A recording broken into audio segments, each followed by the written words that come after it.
Hello and welcome to Season 2 of Dice Jesters. My name is Julie. And my name is Dave. And we are both ecstatic to be doing another 10 by 10 for this season. But, Dave, it sounds like you have little special things along the way. Yeah, some little card games and things that I just really want to show you and share with you as we take this board game journey. Yeah, and from when you were talking about it with me, it kind of sounds like the games in general are going to be a bit longer. So that's why we're going to have a few shorter games, just in case we can't finish a 10 by 10 by the next time a new episode needs to be released. So we will fill that with one of the bonus games that Dave has brought along. Yeah, of course. We won't necessarily play those 10 times, but we'll play them however many times makes sense. And then we'll talk about it. What feels right. Yeah, like from our spooky season. How exactly. We didn't play them all 10 times, but we still played the ones we loved multiple times. Like Parade. We did almost 10 times. Yeah. I think Parade got there, didn't it? Probably. Maybe more than 10. And then, I want to play that game again. I know, I want to play it again too. And Dracula versus Van Helsing. Mm-hmm. That one got there too, didn't it? We got maybe 4 or 5. 4 or 5? No, I know, we need to play that felt game. like some more. I know. We need to go back to that. We do. I love that. So prior to deep diving into what season 2 is going to look like, I just wanted to read a comment/question to you, Dave. Ooh. And this comes from Matt.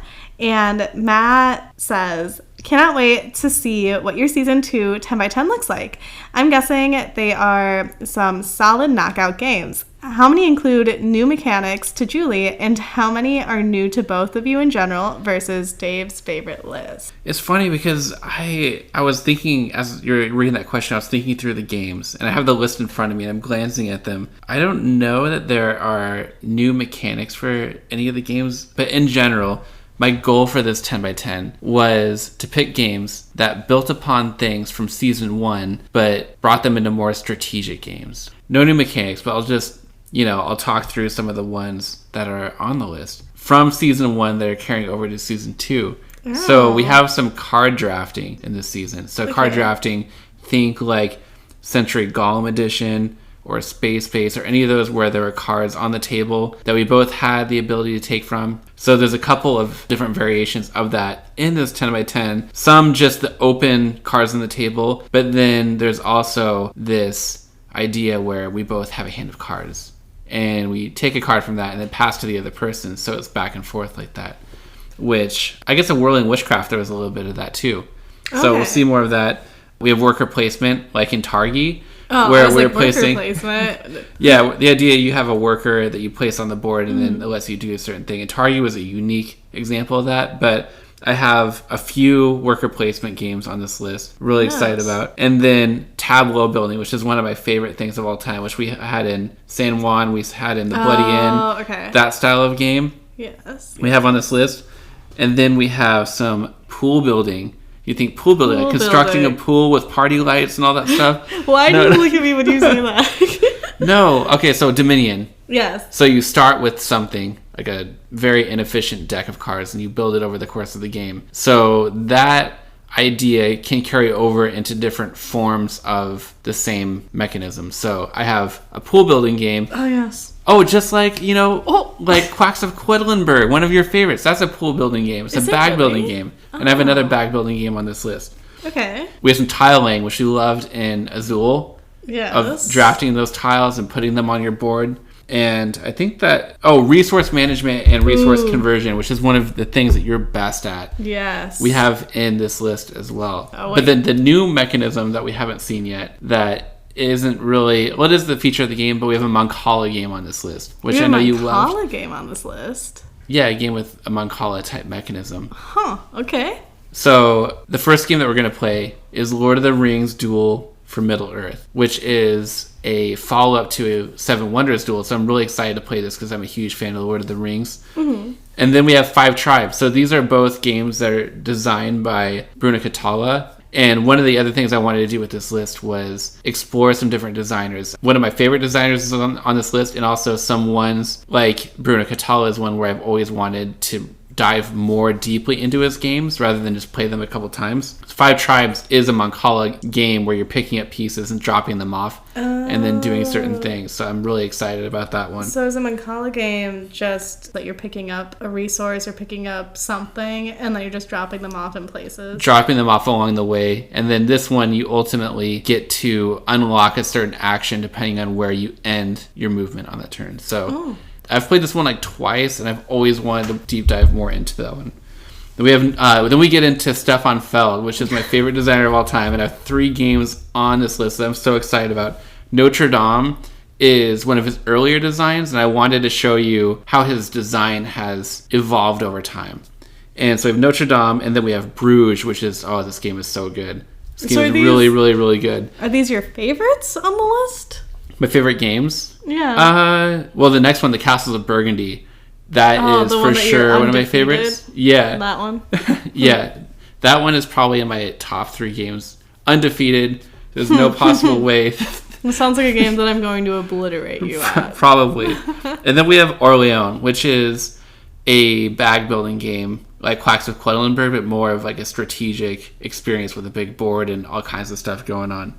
We have Agricola, which, in Carcassonne, I saw that you gravitated toward those pigs. You love like the pigs and the farming stuff. Talked about your farm in the Philippines. And I thought, if there's any theme that Julie's going to get so into, it's farming. And this is by Uwe Rosenberg, and he's a designer I've always wanted to explore his games. And I've played them a couple times, like Agricola I've played a couple times. But this seems like a game where over the course of several plays, you can really explore a lot of strategy. And then we have Le Havre, which is a heavier, so this gets on the spectrum of medium heavy, because I'm just testing out to see what kinds of complexity you really like. Do you like lighter games? Do you like heavier games? And this is the heaviest game on the list, just to test to see if this is something that you'll enjoy.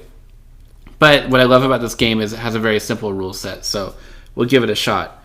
And then we have Wingspan, which is a very well-regarded tableau building game with birds. Isn't there a dragon version? There's a dragon version, but this is the one I have, so we're gonna give Wingspan a shot. Birds. You don't seem like you're too excited about the bird theme, but we'll see. And then ending with viticulture, and I've wavered. People ask, Dave, what's your favorite game of all time? Trajan by Stefan Feld, which is not on this list, and Viticulture are 2 games that interchangeably become my number 1. And I don't know, after 10 plays of Viticulture, we'll see if it still feels that way to me. So yeah, after you lose all 10 times. What? No, I'm kidding. I'm just kidding. Yeah, so those are the games on this list, and this is going to be... And in between, we have card games that we'll play. We have some lighter games and stuff that will feature, so we'll see how long it takes us to do this 10x10 challenge, and then... Since these are heavier games compared to Season 1. Yeah, and then we'll rank them at the end, just like we did for Season 1. And then depending on when this season ends, we'll have enough to do a New Year's ranking. Oh, maybe. Yeah, I don't know if this... like an end-of-the-year ranking. I say if you get to like 25, you could do like a top 25 type deal. Yeah. Or you could do like a top 50. Usually you do like 50 or something like that. We'll figure it out. We'll figure it out. We'll get there. Yeah, we're just taking the journey. We'll somehow make it work. Yeah. Even if that means that we have to stay up for a whole 24 hours to get a 10x10 in. We've played some long stretches of games before, like where we play like 8 to 10 games in a row. So we were running behind on Space Base, and we played that and maybe we could talk about that too. Yeah. It doesn't feel this way because we rushed through it. That could be a new aspect. We could discuss. Discuss. Yeah. Yes. But Dave, on this list, the one that I am looking most forward to is The Castles of Burgundy, because ever since I started this journey, you have nonstop been talking about this game with me and how you're like, online, I'm undefeated, or like, with my family, I'm undefeated. I'm going to come in and I'm going to take that crown from you. I'm going to literally take the castle from you. I'm just putting that on record right now. The way that you're looking at me is like something out of a true crime documentary or something. No, don't say it like that. I care deeply for you. Oh, you're so sweet. Yeah, but no.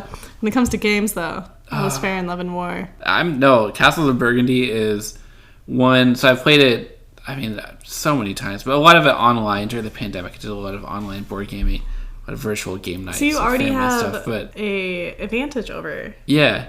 It got to the point playing this with my sister and her husband where they made it a challenge to beat me. And they still have not done it. One time, her husband was within 1 point of winning the game, but I still came out ahead. I am going to lap you. Lap me run I didn't even know that there's a point track.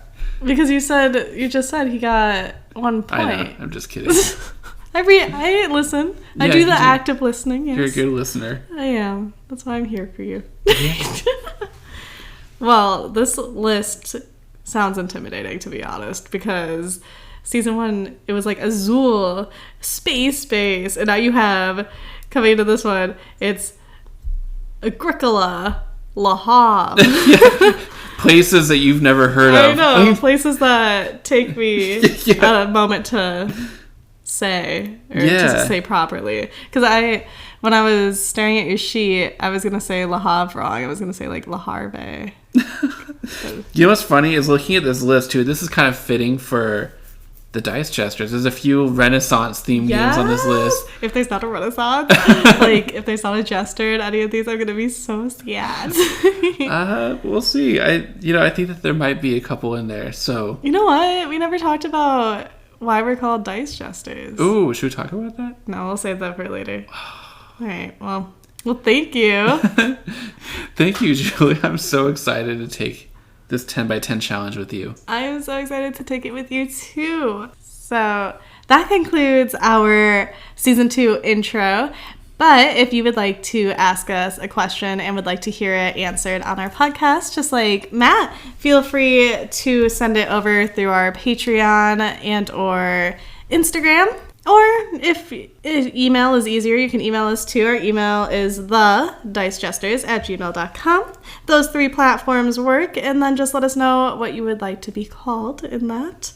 And if you would like to see playthroughs or shorts of these games, we are on YouTube under Dice Jesters, and that is also our name under Instagram. Be sure to join us next week. And as the last die lands and the Jesters cheer, the game ends with smiles, promising more fun in our next episode.